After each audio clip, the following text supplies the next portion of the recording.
오늘 말씀의 제목은 선한 목자를 아는 것이란 제목으로 말씀을 나누겠습니다.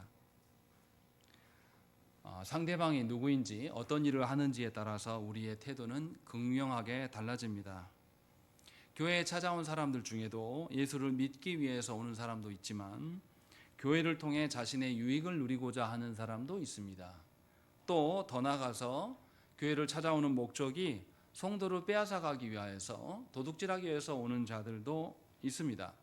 이처럼 상대가 누구이냐에 따라서 상대가 누구인지를 아는 것은 매우 중요한 일입니다. 그러나 너무나 안타깝게도 교회에 다니는 사람들 중에 상당수가 예수님이 누구이신지, 예수께서 무엇 때문에 우리에게 찾아오셨는지를 별로 관심이 없습니다. 그래서 성경을 통해서 예수님을 알고자 하지도 않고 별로 묻지도 않습니다. 그저 자신이 궁금한 것이나 자신의 일상에서 어려운 문제가 있으면 그것에 대해서는 굉장히 집착하고 묻고 구하지만 정작 예수님이 누구인지를 알고 이 자리에 나오지는 않는다는 것이죠. 그래서 예수님이 누구인지를 알지 못하기 때문에 자신들의 생각대로 주 앞에 나오는 경우가 있습니다. 주 앞에 섰음에도 불구하고 창조주이시고 구원주이시며 심판주이신 그 앞에 섰음에도 우리가 아무런 태도 변화가 없다라는 것이죠. 2000년 전에 유대인들도 그러했습니다. 예수께서 하나님이 보내신 메시아이심에도 불구하고 오히려 그를 죽이려고 했고 오히려 그의 말씀을 무시했습니다. 심지어 예수님은 오셔서 무엇까지도 보이셨냐면 맹인이었던 자를 치유하심으로 유대인들이 예수님에게 관심을 갖지 않을 수 없도록까지 하셨습니다. 그런데 유대인들은 끝끝내 무엇을 하냐면 예수님이 누구인지를 알고자 하지 않았습니다.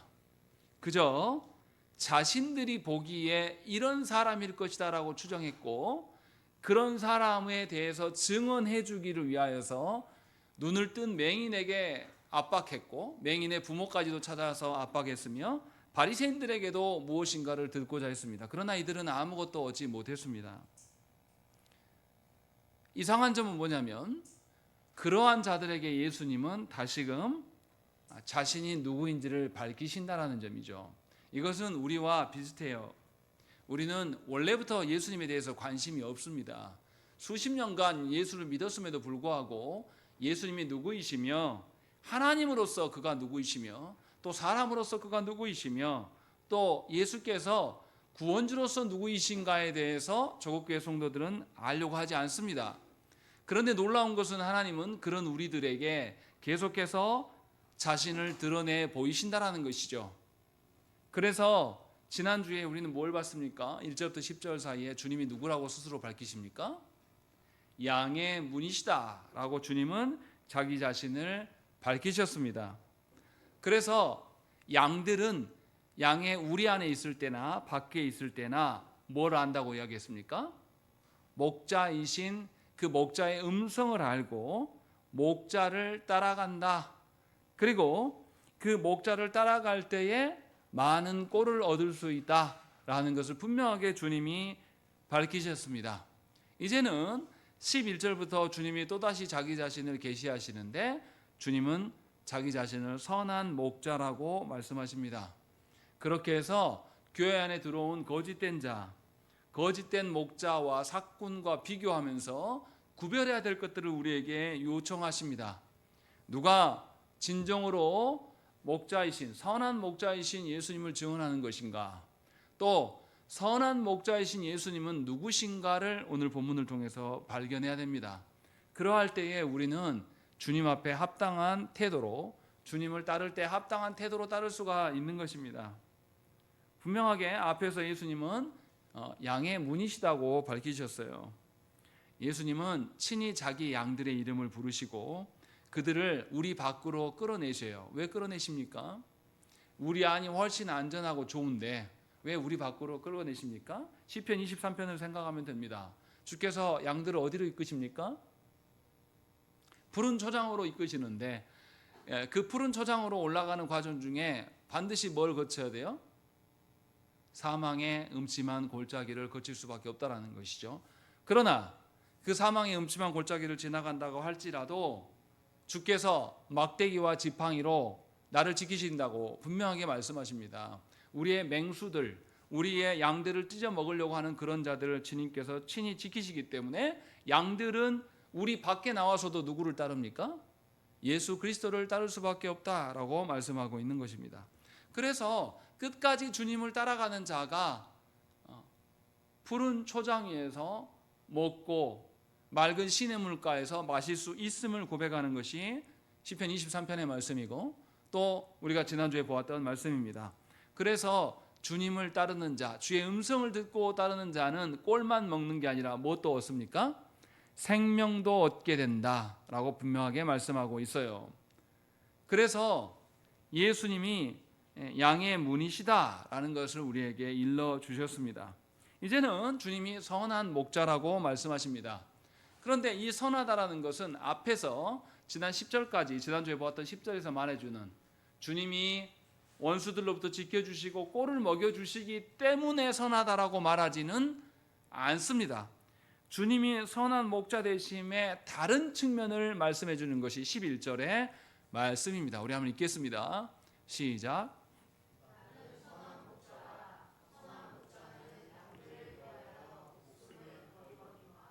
예, 주님이 선한 목자가 되신 이유는 뭐라고 말씀합니까? 양들을 위하여 자기 목숨을 버리시기 때문에 선한 목자시다라는 것이에요. 예수께서 십자가에서 희생당하실 것을 염두하고 지금 말씀하신 것입니다. 예수께서 목숨을 드림으로 양들은 뭐 얻었습니까? 생명을 얻게 됩니다. 즉 선한 목자는 자신의 생명을 양들의 생명과 맞바꿀 수 있을 정도로 누구를 존중하는 것입니까? 양들을 존중하는 분이시다. 이렇게 말씀하고 있는 것입니다. 하나님께서 온 피조세계를 창조하시고 주께서 보시기에 좋았다고 말씀하셨어요. 선한 목자는 이러한 하나님의 성품을 가졌기 때문에 하나님께서 주신 양들을 보고 어느 무엇보다도 보기에 좋다고 말씀하셔서 자신의 생명과 그 양들의 생명을 맞바꾸시는 분이심을 성경은 우리에게 말씀하고 있는 것이죠. 그러니 그리스도로부터 보냄을 받은 목회자라면 성도들의 영혼을 존중할 줄 아는 자일 수밖에 없는 것입니다. 성도들 위해 군림하면서 성도들한테 목자의 품격을 유지받기 위해서 살아가는 자는 가짜입니다. 너무나 안타깝게도 조국교회 안에는 그런 거짓된 설교자들이 넘쳐납니다.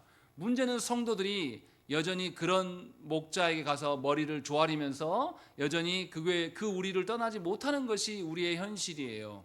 그래서 거짓된 목자들이 너나 할 것 없이 다 넘쳐나고 있고 그 속에서 뭐 하냐면 그 목자들이 주께서 맡기신 양들을 잡아먹습니다. 에스겔서에도 그 말씀이 나와요. 분명히 하나님께서 이스라엘의 직분자들에게 양떼를 맡기셨는데 그 양떼들이 뭐합니까? 그 직분자들이 뭐합니까? 양떼들을 잡아먹고 있다라고 말씀하신단 말이죠. 이것이 우리의 현실이에요. 왜 이렇게 됩니까? 이 양떼들이 선한 목자가 누군지를 몰라요. 분별력이 없습니다. 그래서 주님이 선한 목자가 누구인지를 밝히십니다. 착각하지 마십시오. 선한 목자는 바르게 가르치는 자가 선한 목자가 아닙니다. 선한 목자는 교육자이기 전에 돌아보는 아버지와 같습니다. 그래서 고린도전서 4장 15절 말씀에 그리스도 안에서 1만 스승이 있으되 아버지는 많지 아니하니 라고 이렇게 이야기합니다. 정말로 선한 목자는 하나님께서 주신 양들을 존중히 여기고 한 영혼도 홀대하지 않습니다. 이것이 예수께서 말씀하시는 선한 목자라고 말씀하고 있어요. 예수님은 유대인들에게 자신을 랍비나 선지자 정도로 알라고 말씀하시는 것이 아닙니다. 잘 가르치는 교사로 알려고 말하는 것이 아니에요. 성부께서 보내주신 구원주로 지금 보라고 말씀하고 있는 겁니다. 그래서 양을 지키고 돌본다. 양을 위하여서 자신의 생명까지도 내어준다라는 것을 보여주고 있는 겁니다. 바울이 예수 그리스도를 만나고 나서 이렇게 완전히 바뀝니다. 바울이 예수를 만나기 전에는 어떻게 합니까? 사람 죽이는 일을 두려워하지 않았어요. 스데반 집사의 죽는 현장에서 누가 있었습니까? 바울이 앞장서서 나섰던 사람입니다. 그런데 바울이 예수 그리스도를 만나고 뒤부터 어떻게 됩니까? 주께서 명하신 양들을 위하여서 자신의 모든 것을 버립니다. 자신의 학벌이나 자신의 재산이나 자신의 명성 또 자신의 생명까지도 다 배설물로 여기고 복음을 위하여서 핍박받으면서 잃어버린 양들을 주께 돌아오기 위하여서 자신의 생명조차 아깝게 여기지 아니한다라고 성경은 우리에게 말씀합니다. 바울은 참 목자이신 참 선한 목자이신 예수 그리스도를 통하여서 이제 자신이 걸어갈 길이 무엇인지를 알게 된 것이에요. 바울은 예수 믿기 전에 이미 유대인들의 유명한 선생이었습니다. 가말리엘 문화에서 충분하게 탁월하게 아는 지식자였어요. 그런데 예수님을 만나고 나서 선생으로 설 것이 아니라 선한 목자로 서야 될 것들을 발견하게 된 것입니다. 그래서 바울은 무슨 이야기를 했습니까? 세상을 떠나서 그리스도와 함께 지금 당장 살아가는 것이 자기에게 가장 좋은 일이라고 밝혔습니다. 지금 죽어도 여한이 없다라고 말한 거죠. 주님 앞에 사는 것이 훨씬 좋은 일이다. 그러나 바울이 그렇게 하지 아니함은 주께서 자기에게 맡겨진 영혼들이 있기 때문이다라고 분명하게 밝히는 것이죠. 이처럼 선한 목자는 양들을 돌아보고 지킬 줄 아는 자들이에요. 분명하게 양들을 위하여서 자기의 목숨을 맞바꿀 수 있을 정도로 양들을 존중하는 자이다. 성경은 그렇게 말씀하고 있는 것입니다. 그러니 아무리 설교에서 바른 소리를 한다고 할지라도 하나님 주신 영혼들을 존중하지 않는 설교자는 가짜입니다. 분명하게 이것을 우리에게 말씀하고 있는 것이죠. 그러나 주님이 선한 목자만 말씀하십니까? 곧 이어서 누구를 이야기합니까? 12절 읽겠습니다. 시작.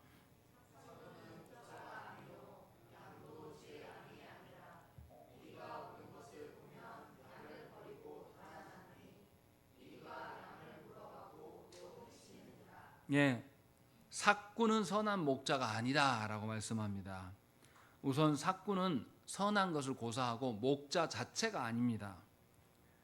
삭군의 목적은 양입니까? 자기가 받을 삭시입니까? 자기가 받을 연봉에 있지 양에 있지 않습니다. 왜 그렇습니까? 양의 누구 소유예요? 자신의 소유가 아니에요. 주인의 소유고 주인이 자기에게 맡겨준 동안에 자기는 봉급만 잘 받아 먹으면 됩니다. 그래서 어떻다고 이야기합니까? 늑대가 오는 것을 봤다라고 이야기해요. 그런데도 뭐 한다고요? 양들을 버리고 달아났다라고 이야기를 합니다. 사도 요한은 이게 어떤 의미인지를 강조하기 위하여서 늑대를 단수로 표현하고 있습니다. 늑대 한 마리가 왔는데 수많은 양들을 버리고 도망했다라고 이야기를 하고 있고, 그냥 늑대가 아니라 정관사를 붙여서 그 늑대라고 말하고 있는 거예요. 이 말은 뭐냐면 이 늑대가 한 번 지금 양들을 잡아먹으러 온 것이 아니라 늘 왔었던 놈이에요. 그러면 어떻게 해야 됩니까? 내가 지키고 있는 것을 늘 와서 피해를 줘요. 그럼 우리 같은 보통 어떻게 합니까? 상식적인 선이면 그 늑대를 어떻게 해요? 올가미를 하든지 아니면 함정을 파놓든지 해가지고 반드시 잡아 죽인단 말이죠. 그런데 그렇게 안 한 겁니다. 그래서 늑대가 의뢰이 다시 훔쳐먹으러 온 거예요. 양들을 잡아먹으려고 오는데 이 삭군들은 나서지 않습니다. 지금만 나서지 않은 게 아니라 언제도 그랬다라는 거예요. 과거에도 빼앗기고 그 과거에도 빼앗기고 그 과거에도 빼앗겼던 경험이 있다. 이 이야기를 사도 요한은 우리에게 말씀하고 있는 것입니다. 이렇게 하나님께서 주신 양들이 죽어 나자빠져도 전혀 돌아보지 않는 것이 삭군이다라고 말씀하고 있는 것입니다. 반면에 다윗은 어떻게 했습니까? 자기 아버지의 양떼들을 지킬 때 무엇과 싸웠습니까? 사자와 곰이 와도 싸웠다라고 이야기했어요. 그리고 사자와 곰을 쳐 죽이고 양들을 지켜냈다라고 사무엘상 17장에서 이야기를 합니다. 왜냐하면 아버지의 양떼들을 곧 자신의 것으로 여겼기 때문이에요. 분명하게 다른 태도를 보였다는 것입니다. 너무나 안타깝게도 조국 교회 안에 이런 자들이, 이런 거짓된 사꾼들이 너무나 많습니다. 성도들을 돈으로 계산합니다. 그래서 자신의 유익을 위하여서 설교하는 자들이 있습니다. 문제는 뭐냐면 양떼들이에요. 성도들이 이러한 목회자를 보면서 걸러낼 줄을 모릅니다. 그냥 잡아먹히고 또 잡아먹혀도 별로 신경 쓰지 않습니다. 조국교회가 보십시오. 조국교회가 타락해서 양떼들을 이단들한테 빼앗겨요. 이단들한테 한두 마리 뺏긴 게 아닌 거죠. 수없이 많이 뺏겨가지고 이제는 어떻습니까? 광주에서도 제일 큰 예배당 중에 하나가 어디입니까? 신천지 베드로 지파예요. 베드로 지파가 전국에서 제일 큽니다. 광주 분들 부끄럽게 여길 줄 알아야 돼요. 그렇게 커지기 전에 대학가에서부터 그렇게 도와달라고 청년들이 다 빼앗기고 있습니다. 도움을 주십시오라고 하면서 제 대학생 때 수많은 목회자들한테 전화를 드렸지만 아무도 도와주지 않았습니다. 지금은 다 뺏겼어요. 그래서 부끄럽게도 가장 큰 신천지 지파가 광주에 있습니다. 우리 모두 주 앞에서 부끄러워할 줄 알아야 돼요. 그러나 돌아보지 않습니다. 그래서 이단들이 이제 어디까지 뻗칩니까? 숫자가 커져서 이 신천지가 누구랑 딜을 했다고 뉴스에 나옵니까? 김건희랑 뇌물을 주고받고 또 신천지만 나댑니까? 통일교도 나서서 뭐합니까? 우리 정부와 함께 동남아시아 국가들에 가서 뭔가를 계획하고 일하고 있다. 이런 뉴스들이 흘러나오는데도 여전히 정신 나간 기독교의 지도자들은 그런 우상단지의 앞잡이들을 지지하고 선언하고 있는 것이에요. 사꾼도 이런 사꾼이 있을 수가 없는 겁니다. 문제는 뭐냐면 이런 사꾼들을 조국교회가 걸러내지 않는다는 것이죠. 여전히 빼앗기고 잡아먹히고 있음에도 돌아보지 않고 이제 이단들이 정부의 이름을 걸고 해외 진출까지 하고 있는 것이에요. 심각한 것은 아프리카 같은 데 선교지를 가면 정통 교회의 선교사들보다 이단 교회들 선교사들이 훨씬 많습니다. 이게 심각한 위기 가운데 있는데 우리는 회개할 줄 몰라요. 목회자를 구별할 줄 모르는 것이죠. 누가 사꾼이고 누가 선한 목자를 닮은 목회자인가? 이런 의식이 성도들에게 없는 겁니다. 그러나 스가랴 선지자는 분명하게 말합니다. 스가랴서 11장 16절 말씀에 보라 내가 한 목자를 이 땅에 일으키리니 그가 없어진 자를 마음에 두지 아니하며 흩어진 자를 찾지 아니하며 상한 자를 고치지 아니하며 강건한 자를 먹이지 아니하고 오히려 살찐 자의 고기를 먹으며 또 굽을 찢으리라. 화 있을진저 양떼를 버린 못된 목자여 칼이 그의 팔과 오른쪽 눈에 내리리니 그의 팔이 아주 마르고 그의 오른쪽 눈이 아주 멀어버릴 것이라 하시니라 라는 것이죠. 하나님께서는 이러한 자들을 용납하지 않으십니다. 우리 눈에는 처벌되지 않고 우리 눈에는 뭔가 끝나지 않을 것 같이 보이지만은 우리 모두는 주 앞에 서게 될 것이고 스가랴 선지자는 하나님께로부터 이러한 사꾼들을 반드시 처벌하실 거라는 하나님의 메시지를 받습니다. 양들을 버릴 거면 목자를 하면 안 돼요. 목자를 했으면 절대 양들을 버리지 않아야 됩니다. 둘 중에 하나를 해야 되는데 조국교회 안에는 목자의 영광을 받기를 원하지만 자신의 생명을 양들에게 내어주는 설교자들은 찾아보기가 어렵습니다. 왜 그런가? 양들이 그리스도의 음성을 알아듣지 못해요. 그런 점에서 우리 모두는 철저하게 회개해야 됩니다. 주님이 지금 말씀하시는 12절의 말씀이 사실 우리의 현실이에요. 얼마나 이게 부끄럽고 얼마나 이게 추악한 일입니까? 누가 조국교회 안에 있는, 누가 조국이 이 땅 안에 이단들을 부흥하게 하고 풍성하게 했습니까? 전부 교회예요. 이단들이 안 믿는 사람 전도합니까? 믿는 교회에서 다 빼간 사람들입니다. 그간 교회가 뭘 했냐고요. 그간 우리가 그리스도의 말씀을 잘 알아듣고 그리스도만이 선한 목자이심을 알았냐 이 말이죠. 그런 우리들에게 주님은 14절부터 이렇게 말씀하세요. 14절 말씀을 한번 읽겠습니다. 시작.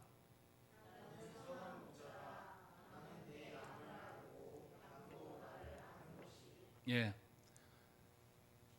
주님이 선한 목자고 주님의 양들은 누구를 안다고요? 주님을 안다라고 이렇게 말씀합니다. 다시 말하면 양과 목자는 서로를 알아봅니다. 4절에서도 양들이 목자의 음성을 안다고 말했는데 14절에서는 목자가 자신이 누구인지 알기 때문에 양들도 알아본다고 말씀합니다. 그래서 예수님은 목자가 양이 서로를 알아보는 것을 성부께서 성자를 아시는 것처럼, 성자께서 성부를 아는 것처럼 비유합니다. 그래서 15절의 말씀에 아버지께서 나를 아시고 내가 아버지를 아는 것 같으니 나는 양을 위하여 목숨을 버리노라, 이렇게 말씀하는 것입니다. 이게 무슨 말입니까? 예수께서 우리를 아시는 것은 성부께서 성자를 아시는 것처럼, 성자께서 성부를 아시는 것처럼 아신다라고 말씀하고 있는 겁니다. 다시 말하면 삼위 하나님이 서로를 아는 것은 서로를 드러내는 방식으로, 서로를 위하여 존재하는 방식으로 사랑함이에요. 예수께서 우리를 위하여서 목숨을 내어주시는 것은 그냥 육적인 생명을 위하여서 주신 것이 아니라 삼위 하나님 간에 드러난 그 사랑, 신적 사랑을 우리에게 적용하셔서 우리를 사랑하신다라고 성경은 우리에게 말씀하고 있습니다. 그래서 선한 목자가 양을 사랑하는 것은 어떤 양으로 인하여서 얻어지는 또 다른 선물이나 또 다른 상급, 출세 이런 게 아니라는 것이에요. 양 자체를 목적으로 사랑하시는 거예요. 성부께서, 성자께서 성부를 사랑할 때에 자기 자신을 감추고 누구만 드러내기를 원합니까? 성부만을 드러내기 위해서, 성부를 위하여서 죽기까지 순종하시는 모습을 보여주시고, 성령님도 어떻게 하십니까? 역사하셔서 자기 자신을 드러내는 하나님이십니까? 아니에요. 성령께서 역사하셔서 말씀 대신 예수 그리스도를 드러내시고, 예수 그리스도가 드러날 때에 성부 하나님의 사랑이 온전하게 드러나게 하시는 것이 성령님의 역사란 말이에요. 그런데 우리는 너무나 어리석어서 조국교회 성도들은 삼위 하나님을 부르는 것이 아니라 자꾸만 성령님만을 부른다는 거죠. 성령님은 자기 자신을 드러낸 적이 없는데도 이기적인 우리는 성령께서 뭔가를 기적적으로 보여주지 않을까 생각해서 성령님만을 부르고 있는 겁니다. 이것은 하나님의 사랑에 기인한 사랑이 아니에요. 예수께서 참 선한 목자로서 우리를 사랑하심은 삼위 하나님의 근거한 사랑이시다, 신적 사랑으로 우리를 사랑하신다라고 말씀하고 있어요. 그래서 양들을 보고 뭐라고 하시냐면 내 양이다 라고 이야기를 합니다.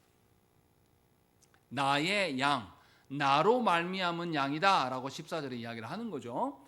그 이 말은 무엇입니까? 양의 소유권이 누구에게 있다? 예수께 있다. 그리고 양의 소속이 예수로 말미암아 변경되었다라고 분명하게 밝히는 겁니다. 이것은 양의 어떠함이 목자에게 달린 것이다 라는 것을 우리에게 알려준 겁니다. 그래서 베드로 사도는 양들에게 뭐라고 그랬냐면 끊임없이 그리스도 예수를 아는 지식 위에서 자라가야 된다라고 분명하게 권면했습니다. 주님은 우리를 너무 잘 아세요. 그런 주님을 따르고 주님의 음성에 반응하고 그 목자를 알아보려면 우리더러 예수 그리스도를 아는 지식 위에서 자라가라고 사도 베드로는 우리에게 권면한 것이에요. 분명하게 저와 여러분들이 알아들어야 돼요. 예수께서 어떤 방식으로 우리를 사랑하시는가? 삼위 하나님의 사랑으로 하나님이신 그가 자기 자신을 포기함으로 우리를 사랑하셔서 우리를 하나님의 자녀 되게 하셨어요. 그러니 우리의 삶에 펼쳐져 있는 우리의 환경의 어떠함을 근거로 하나님의 사랑을 말하지 말라는 거예요. 하나님이 우리에게 어떻게 하신 것을 근거로 인하여서 하나님의 사랑을 알아가야 되지 않겠습니까? 여전히 내 삶이, 내 가정이, 내 새끼들이 어떠한 것을 근거로 하나님이 계시네 안 계시네 하는 것이 얼마나 어리석습니까? 우리는 예수를 믿는 사람들이에요. 하나님께서 우리에게 행하신 것을 근거로 살아가는 자들이란 말이죠. 주님은 선한 목자가 이런 식으로 우리를 사랑하시기 때문에 선한 목자가 행하시는 근거로 우리에게 살라고 요구하고 계시는 것입니다. 그리고 주님은 더 놀라운 이야기를 그 다음에 하셔요. 16절 말씀을 읽겠습니다. 시작.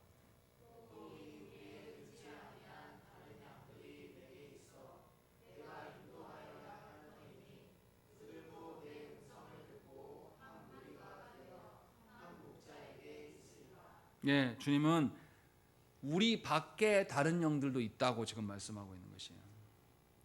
이 말이 무엇입니까? 지금은 우리 안에 들어와 있어요? 안 들어와 있어요? 아직 안 들어와 있습니다. 그러면 장소적으로 하나님의 양들을 지금 정하신 겁니까? 장소를 초월한 겁니까? 장소를 초월해서 말씀하고 있어요. 또 시간적으로는 어떻습니까? 지금은 하나님의 양이 아니지만 장래에는 하나님의 양이 될 자들이 있다라고 말씀하고 있어요. 그래서 주님은 시간적으로도 초월하셔서 주님의 양떼들을 찾고 계심을 우리에게 보여주시는 것입니다. 예수 그리스도께서 우리를 찾으시면 시공간을 초월하여서 우리를 찾고 계신다는 것이에요.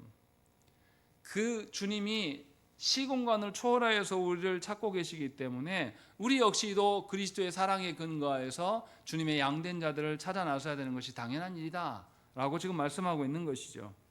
이처럼 어떤 목자도 예수님처럼 시공간을 초월하여서 양떼를 찾는 목자는 없습니다.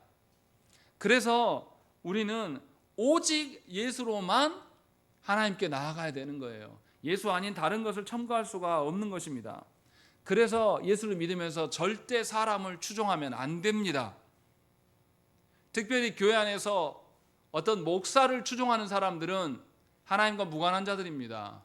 교회 안에서 어떤 유명한 어떤 전도자라든지 어떤 유명한 직분자라든지 사람을 추종하는 자들은 하나님의 자녀가 아니에요. 예수 그리스도만이 시공간을 초월하여서 우리를 찾고 완성하시는 그분이라는 것입니다. 그래서 주님으로 말미암지 않고는 다른 방편이 없어요.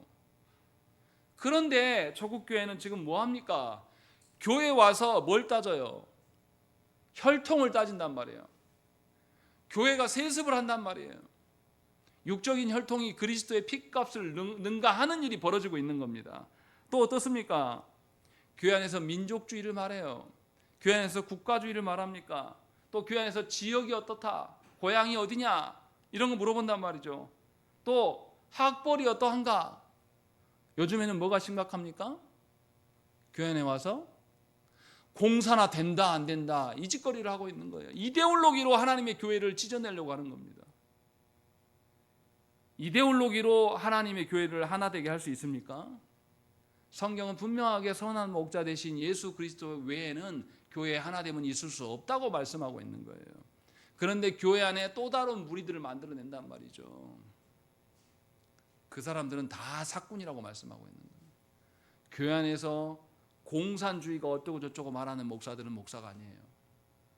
교회 안에서 자본주의가 어쩌고 저쩌고 하는 사람도 목사가 아닙니다.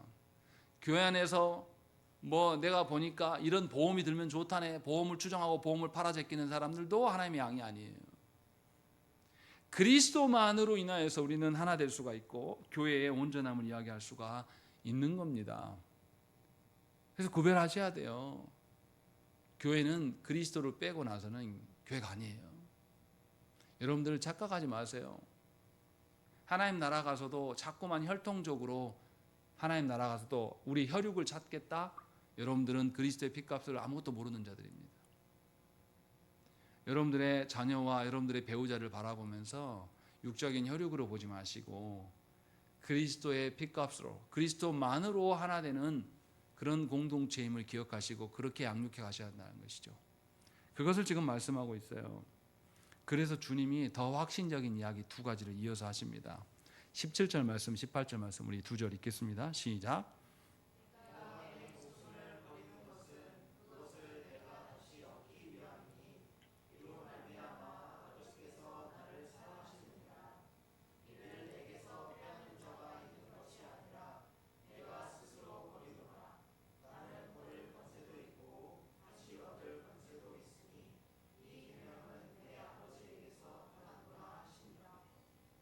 여기 17절과 18절에 아주 신학적으로 복잡한 이야기를 하셔요. 먼저 예수께서 자신의 목숨을 버리셨는데 다시 얻으실 수 있음을 확신하십니다. 이 말은 부활을 염두하고 말씀하시는 겁니다. 그런데 이 부활이 주님에게만 속한 것이냐, 주님을 따르는 자들에게도 속한 것임을 우리에게 알려주세요. 그렇기 때문에 주님의 양떼를 위탁받은 자들, 영혼을 품는 자들은 주님의 양들을 위하여서 목숨을 버린다면 뭘 경험할 수 있습니까? 생명을 다시 찾는 부활을 경험할 수 있게 되는 것입니다. 그러나 양들을 위하여서 자신의 것들을 내어줘 본 적이 없는 사람은 절대로 그리스도의 부활을 알 리가 없어요. 사도 바울이 왜 확신에 차서 계속 복음을 위하여서 자신의 모든 것을 버릴 수 있었습니까? 예수 그리스도를 따라서 자신이 자신의 목숨까지도 하찮은 것으로 여기면서 나아갈 때에 죽을 뻔했으나 누가 살리셨어요? 하나님이 살리셨음을 경험했단 말이에요. 죽지 않는다는 걸 깨달은 겁니다. 그래서 사도 바울은 죽음에까지 복음을 전하러 계속 나갔습니다. 그래서 사도 바울이 동네마다 갈 때마다 어디부터 복음을 전했습니까? 하나님께서 잃어버린 양들, 하나님 먼저 잃은 양들이 누굽니까? 유대인들이에요. 그래서 유대인의 회당에 가서 복음을 먼저 전합니다. 벌집을 쑤시는 거예요. 그런데 항상 그 방식으로 복음을 전했어요. 그렇게 해도 부활을 경험할 수 있기 때문에. 여러분들은 하나님께서 맡겨주신 영혼들을 위하여서 무엇까지 내어줘 보았습니까? 그 이야기를 하고 계시는 거예요. 그리고 두 번째, 예수께서 자신의 목숨을 버려도 다시 얻는다는 이 확신의 근거가 아버지께서 자신을 향한 사랑에 있다라는 것을 확신하십니다. 그래서 예수께서 목숨을 버리기 전부터 아버지께서 자신을 끔찍하게 사랑하심을 주님이 잘 알고 있음을 이야기를 하고 있는 겁니다.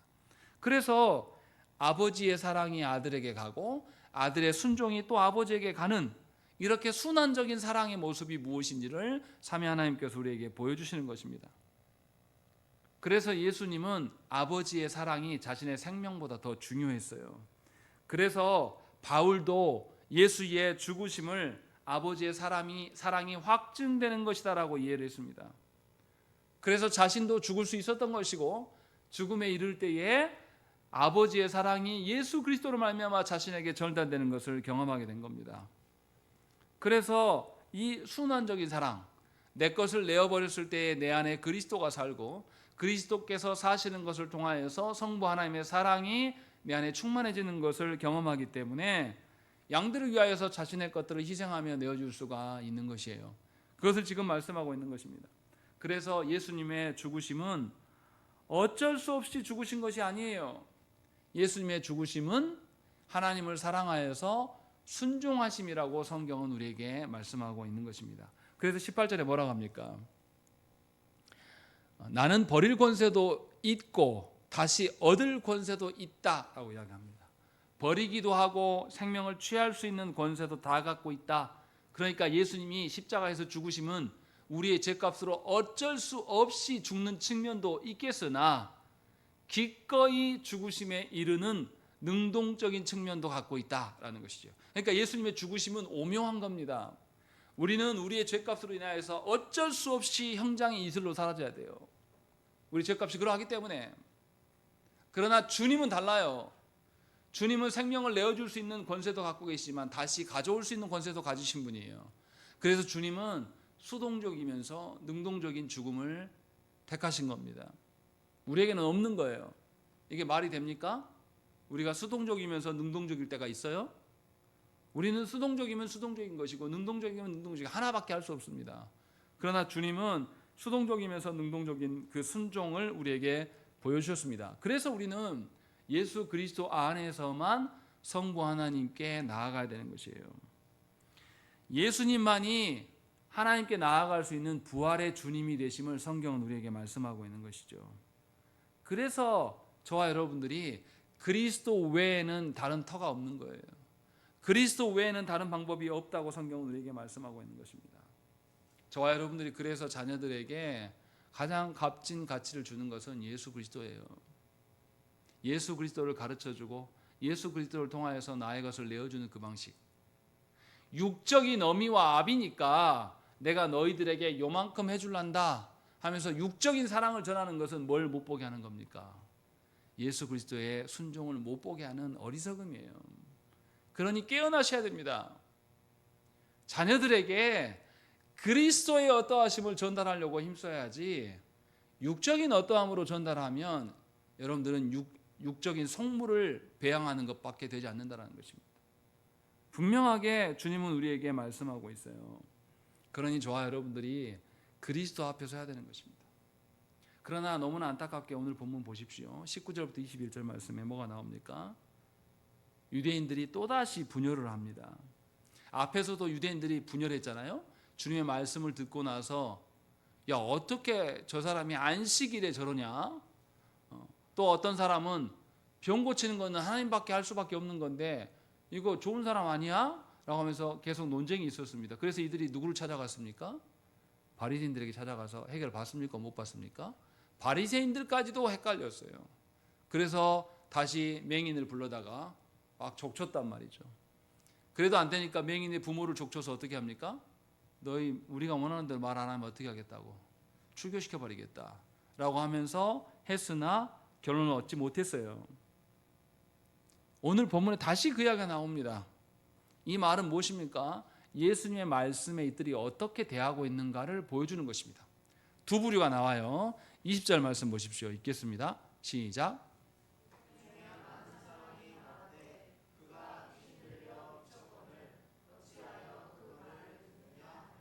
예, 중요한 거는 많은 사람들이에요. 많은 사람들이 예수님의 말씀에 반대했습니다. 예수님의 말씀에만 반대한 게 아니라 사실은 예수님을 부정하고 싶어 해요. 그래서 예수님을 공격합니다. 예수님의 말씀의 내용을 공격하는 게 아니라 누구를 공격해요? 예수님을 공격해버리는 거죠. 정치꾼들이, 나쁜 정치인들이 하는 방법이 그거지 않습니까? 뭔가 안건을 내미면 안건에 대해서만 이야기를 해야 되는데 나쁜 정치인들은 누구를 공격해요? 안건을 말한 그 사람의 인신공격을 하고 있는 거예요. 대통령 그 간담회 한번 봐보세요. 토론회 수준이 완전 저질입니다. 막 거기 안에서 삐지고 막 당혹해하고 막 이런 게 얼굴이 보여요. 막 어떻게 이 나라의 대통령감이라고 나온 인간들이 저렇게 추접스러울 수가 있을까? 인격이나 어떤 이런 존중함이란 건 찾아볼 수가 없어요. 지금 유대인들이 그러고 있는 겁니다. 하나님의 말씀을 가지고 논의해야 될 자들이 언약 백성인데 그게 아니라 예수님을 부정합니다. 그래서 예수님을 뭐라고 공격하냐면 미친 거 아니냐, 귀신 들려서 미친 거 아니냐라고 이렇게 공격합니다. 근데 이건 굉장히 위험한 발상이에요. 주님이 공생애를 시작할 때에 하나님께서 예수님께 뭘 보냅니까? 성령님을 비둘기처럼 보낸단 말이죠. 그리고 하나님이 말해요. 이는 내 사랑하는 아들이다. 이것을 예수님만 보았습니까? 세례 요한의 세례를 받으러 온 사람들이 다 봤어요. 그런데 예수님이 미쳤다고 하면 예수님께 임한 영, 성령님을 귀신으로 둔갑시킨 거예요. 이게 유대인들의 발언이라는 것이죠. 하나님의 영을 귀신으로 간주하는 거예요. 뭐 하려고요? 자기 목적 이루려고. 사꾼이거든요. 그래서 자기 목적을 이루려고 예수님을 제거하려고 하나님의 영을 귀신으로 간주하는, 또 아니면 본인들이 귀신 들렸거나, 또 아니면 예수님을 부인하기 위해서 무속적 프레임을 씌우는 것, 이런 것들을 지금 일삼고 있는 겁니다. 어떤 경우라고 할지라도 하나님 앞에 참담한 일이 아닐 수가 없어요. 그런데 그 다음 보십시오. 21절 말씀 우리 읽겠습니다. 시작.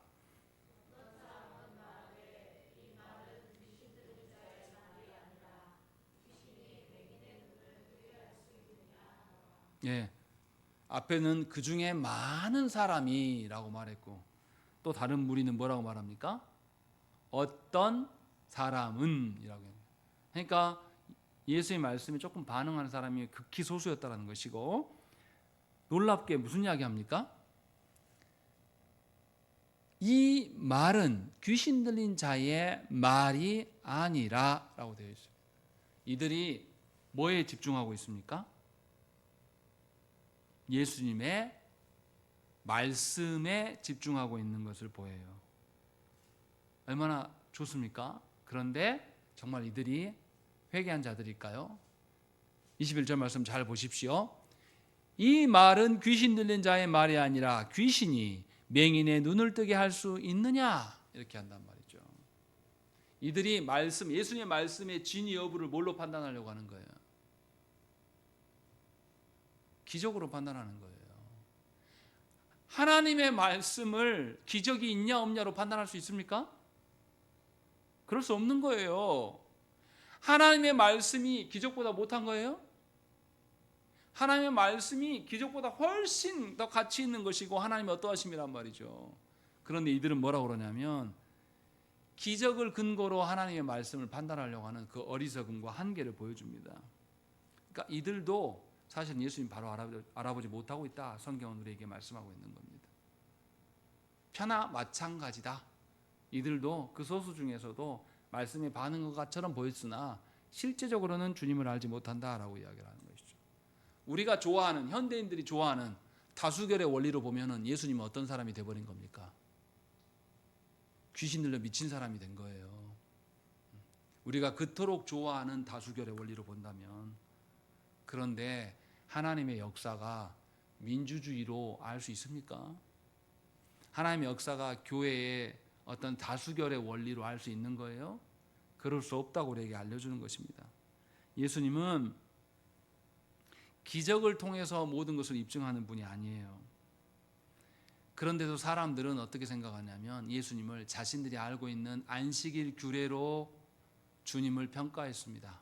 공격했어요. 또 당대의 신학적인 지식인이라고 하는 바리새인들도 예수님 앞에서 헷갈려고 이들을 알지 못했습니다.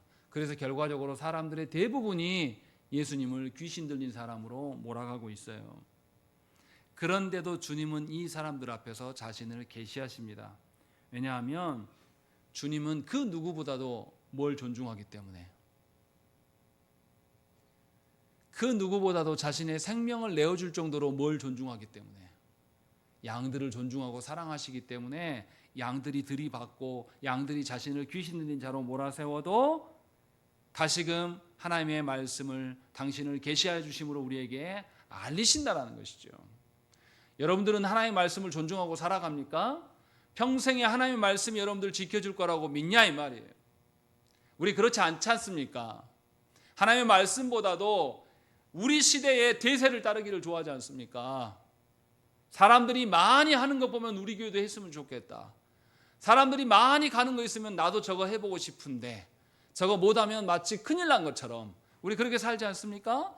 그런 우리들에게 주님은 우리 같은 것들에게 당신의 생명을 내어주실 만큼 사랑하심으로 다시금 말씀으로 부르고 계심을 기억하셔야 된다는 것입니다. 선한 목자 되신 그분이 우리에게 말씀의 자리로 불러놓으시고 다시금 찾으시고 있는 것이죠. 우리가 참으로 예수님을 바르게 이해하고 안다면 우리는 성부 하나님의 사랑을 날마다 경험하며 살아갈 것이에요. 그 성부 하나님의 그 사랑에 충만하여져서 세상의 어떤 사람들의 공격 앞에도 우리의 정서가 흔들리지 않을 것입니다. 또한 우리가 시공간을 초월하여서 당신의 백성을 찾으시는 그 예수 그리스도의 말씀 앞에 순복하고 살아가면 우리는 아담으로부터 종말에 이르기까지 하나님의 구원받은 모든 백성과 연합되어지는, 소통되어지는 그 놀라운 경험을 하게 될 거예요. 우리 시대에 우리 이 공간 안에 있는 성도들만 교류하는 것이 아니라 놀랍게 성경 속에 나오는 다윗과 같은 그런 성군들과도 연대를 이루면서 하나님의 선하심을 발견할 수가 있는 것이죠. 다윗의 일이 남의 일이 아니라 내 일이 되는 것, 아브라함의 일이 너의 일이 아니라 나의 일이 되는 것, 이것을 경험할 수 있는 것이 예수 그리스도의 말씀에 순응하며 살아가는 것이라고 우리에게 말씀하고 있는 것입니다. 여러분들은 참된 선한 목자에 대해서 얼마나 알기를 원합니까? 여러분들은 또한 사꾼 앞에서 그냥 침묵하면서 동조하는 것은 아닙니까? 여러분 자신을 돌아보셔야 돼요.